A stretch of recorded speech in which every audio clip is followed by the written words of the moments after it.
हमने राजद्रोह के अंग्रेजी कंसेप्ट को समाप्त कर दिया है। शासन के खिलाफ कोई भी बोल सकता है इस देश के अंदर। देश के खिलाफ आप नहीं बोल सकते हो। देश के खिलाफ बोलोगे, देश के खिलाफ कुछ करोगे, देश के हितों को नुकसान करोगे तो कठोर से कठोर दंड का प्रावधान इस कानून के अंदर है। इस कानून का संपूर्ण इंप्लीमेंटेशन होने के बाद तारीख पे तारीख का जमाना जाएगा। आज इस कानून को इस सदन के आशीर्वाद प्राप्त होने के बाद हमारी आपराधिक न्याय प्रणाली क्रिमिनल जस्टिस सिस्टम 19वीं सदी से निकलकर 2 सदियों का फासला काटकर 21वीं सदी में सीधी प्रवेश करेगी। आज कश्मीर से कन्याकुमारी और द्वारका से लेकर कामाख्या तक इस कानून के आने के बाद एक ही प्रकार की न्याय प्रणाली का चलेगी। इस कानून से राज्यद्रोह अब देशद्रोह के अंदर बदल गया है।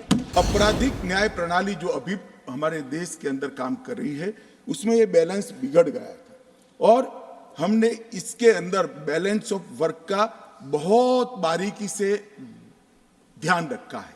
अगर मैनेजमेंट के विद्यार्थी इसको बारीकी से देखेंगे, मैनेजमेंट के विज्ञान के हिसाब से देखेंगे तो उनको मालूम पड़ेगा कि बैलेंस ऑफ वर्क को कितना फाइन ट्यून कर कर ये कानून के अंदर हमने प्रस्तावित करने का प्रयास किया है।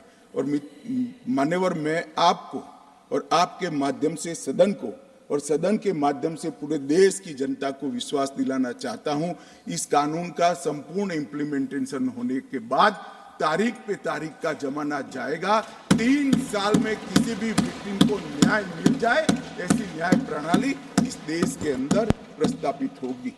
मान्यवर, ये लोग जो पूछते हैं क्या होगा इस कानून से, मैं आज उनको बताना चाहता हूं मान्यवर, आज इस कानून को इस सदन के आशीर्वाद प्राप्त होने के बाद हमारी आपराधिक न्याय प्रणाली क्रिमिनल जस्टिस सिस्टम 19वीं सदी से निकलकर 2 सदियों का फासला काटकर 21वीं सदी में सीधी प्रवेश करेगी। मान्यवर, क्या होगा इस कानून से? मूल भारतीय परंपरा की न्याय की अवधारणा को समग्र विश्व को हम परिचय करा पाएंगे और इसके सुफल इस देश की जनता चख पाएगी। क्या होगा इससे? जो पूछते हैं मैं उनको कहना चाहता हूं, विश्व की सबसे आधुनिक और वैज्ञानिक न्याय प्रणाली का भारत की 140 करोड़ की जनता के लिए उपस्थित है। क्या होगा इस कानून से? जो पूछते हैं उनको मैं बताना चाहता हूं कि आज जो विद्यमान है वो सारी तकनीक और आने वाले 100 साल तक जो तकनीक आगे बढ़ सकती है वो सारी तकनीक को सिर्फ रूल्स में परिवर्तन कर कर समाहित किया जाए, इतनी दूरदृष्टि के साथ तकनीक को इस कानून के अंदर समाहित किया गया। जो पूछते हैं क्या होगा इस कानून से, मैं उनको कहना चाहता हूं कि 7 साल से ज्यादा सजा है वो सभी घृणित अपराधों के लिए हमने फोरेंसिक साइंस लेबोरेटरी की विजिट को कंपलसरी किया है, जिससे कन्विक्शन रेशियो के अंदर बढ़ावा होगा।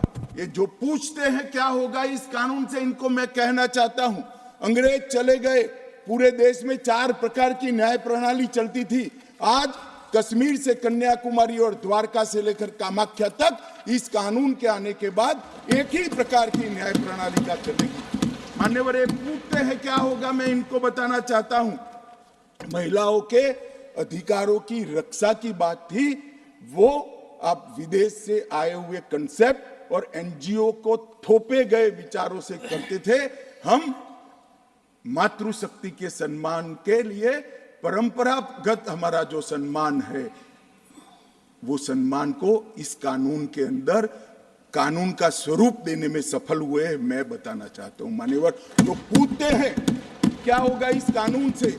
आजादी के 75 साल तक और 4 दशक से आतंकवाद का दंश झेलने के बाद इस देश की आपराधिक न्याय प्रणाली के कानूनों के अंदर आतंकवाद की डेफिनेशन नहीं थी। नरेंद्र मोदी जी ने जीरो टॉलरेंस टुवर्ड आतंकवाद का परिचय कराते हुए टेररिज्म की डेफिनेशन को इसके अंदर शामिल किया है। मान्यवर, जो पूछते हैं इस कानून से क्या होगा, मैं उनको बताना चाहता हूं कि इस कानून से राज्यद्रोह अब देशद्रोह के अंदर बदल गया है। राज्य के शासन की रक्षा के लिए एक जमाना था जब ब्रिटिश ताज का इस देश के अंदर शासन था मान्यवर, रानी के खिलाफ कोई आवाज नहीं कर सकता, फांसी पे चढ़ा दिए जाए। महात्मा गांधी हो, तिलक महाराज हो, वीर सावरकर हो, वो राजद्रोह के कानून में कई साल जेल में रखे और आपने भी इसका उपयोग बखूबी किया। इमरजेंसी के अंदर ढेर सारे लोगों को जेल में डाल दिया, ढेर सारे विपक्ष के नेताओं।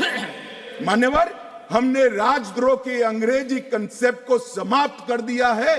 शासन के खिलाफ कोई भी बोल सकता है इस देश के अंदर। अब वाणी स्वतंत्रता का अधिकार भी है और लोकतंत्र है, मगर देश के खिलाफ आप नहीं बोल सकते हो। देश के खिलाफ बोलोगे, देश के खिलाफ कुछ करोगे, देश के हितों को नुकसान करोगे तो कठोर से कठोर दंड का प्रावधान इस कानून के अंदर है। व्यक्ति और देश के बीच में क्या अंतर होता है? डेमोक्रेसी का जो मूल विचार है, लोकतंत्र का जो विचार है, देश महान होता है, व्यक्ति महान नहीं होता है। मान्यवर, इसको इस कानून के माध्यम से हम ला रहे हैं। मान्यवर, हमने ढेर सारा परामर्श किया है। 2019 में सितंबर से इसकी हमने प्रक्रिया चालू की। सभी राज्यपालों, मुख्यमंत्रियों, उपराज्यपालों और प्रशासकों को मैंने पत्र लिखा। 2020 में मुख्य न्यायाधीश, सभी हाईकोर्टों के और सर्वोच्च अदालत के उनको पत्र लिखा। बार काउंसिल और विश्वविद्यालयों को पत्र लिखा। 21 में मैंने सभी दोनों सदन के माननीय संसद सदस्यों को पत्र लिखा। BPRND ने 2020 में देश के सभी IPS अफसरों को पत्र लिखा। 2020 में गृह मंत्रालय ने सभी डिस्ट्रिक्ट कलेक्टर को पत्र लिखा, क्योंकि डिस्ट्रिक्ट कलेक्टर भी क्रिमिनल जस्टिस सिस्टम का एक बहुत बड़ा हिस्सा है। 2020 में ये सभी कानूनों को समाहित करने का काम शुरू किया और 20 से 23 तक इसको सोचते आज जो विचारों का परिपाक है, इसको लेकर मान्य और मैं आपके सामने आया हूं। 18 राज्य, 6 संघ राज्य, सुप्रीम कोर्ट, 16 हाई कोर्ट, 5 न्यायिक एकेडमीज, 22 विश्वविद्यालय, 42 संसद और 135 IPS अफसरों के लगभग 4200 सुझावों को एनालिसिस कर एक कानून बनाया गया है। मैं नहीं मानता कोई कानून इतनी विस्तृत कंसल्टेशन की प्रक्रिया से। मान्यवर, इसके बाद ये जब कानून बना तब मैंने खुद 158 बैठकों के अंदर बारीकी से पुराने कानून और नए कानून दोनों को पढ़ा है। मान्यवर, इसके बाद हमने गृह विभाग की स्टैंडिंग कमेटी को सौंपा। इसी सदन से सम्मानीय सदस्य हमारे पूर्व DG साहब है, उन्होंने बहुत अच्छा काम किया। सभी सदस्यों ने जो विचार दिए, जो सुझाव दिए थे, मैं आज सदन को बताना चाहता हूं, इसके 72% सुझावों को हमने स्वीकार कर लिया है। जो नॉन पॉलिटिकल थे और सुझाव स्वीकार नहीं होते। मान्यवर, हमने इसके अंदर एक बहुत बड़ी बात की है, कंप्यूटराइजेशन पर बल दिया है। मैं आज सदन को बताना चाहता हूं, 19 से काम चल रहा है। मान्यवर, देश के 97% पुलिस स्टेशन का कंप्यूटराइजेशन समाप्त हो चुका है और 82% पुलिस स्टेशन का रिकॉर्ड भी डिजिटाइज हो चुका है। ये लोग जो कहते हैं ना, कब होगा, प्रधानमंत्री को जानते नहीं। प्रधानमंत्री जो सोचते हैं कानून आने से पहले, उसका पूरा नेटवर्क इंप्लीमेंटेशन का प्रधानमंत्री जी ने बनाकर रखा है। ये ऑनलाइन जुड़ चुके हैं पुलिस। अब 0 FIR और EFIR हो पाएगी और FIR का जांच जो होता है उसको भी ऑनलाइन फरियादी को 90 दिन में देना पड़ेगा कि आपकी फरियाद का क्या होगा। माननीय फॉरेंसिक का भी मैं आगे बताता हूं। हमने ICGS के माध्यम से लगभग 8 करोड़ जितनी FIR का डेटा ऑनलाइन कंप्यूटर में डाल दिया है और E-कोर्ट के प्रोजेक्ट शुरू हो चुके हैं। E-प्रिजन का प्रोजेक्ट शुरू हो चुका है। E-प्रोसिक्यूशन का प्रोजेक्ट शुरू हो चुका है और E-फॉरेंसिक हो चुका है। तो फॉरेंसिक साइंस लेबोरेटरी, प्रोसिक्यूटर की ऑफिस, जेल, कोर्ट और पुलिस थाना और गृह मंत्रालय सभी आज जुड़े हुए हैं। अब इस कानून के इम्प्लीमेंटेशन के अंदर कोई तकलीफ नहीं। और इसके इंटर पिलर इंटीग्रेशन के लिए भी ढेर सारे प्रयोग अभी चालू है। लेटेस्ट तकनीक का उपयोग करके इंटर पिलर इंटीग्रेशन भी हम करने जा रहे हैं और अन्य डेटाबेस के साथ भी इसका एकीकरण कर रहे हैं। मान्यवर, नेशनल ऑटोमेटिक फिंगरप्रिंट डेटा वो भी अब एकीकृत हो जाएगा। Investigation tracking system for sexual offence वो डेटा भी इंटीग्रेट हो जाएगा। National integrated database on arrested narco offender वो भी इंटीग्रेट हो जाएगा। National database on sexual offender वो भी इंटीग्रेट हो जाएगा। Crime multi agency centre MAC वो भी इंटीग्रेट हो जाएगा।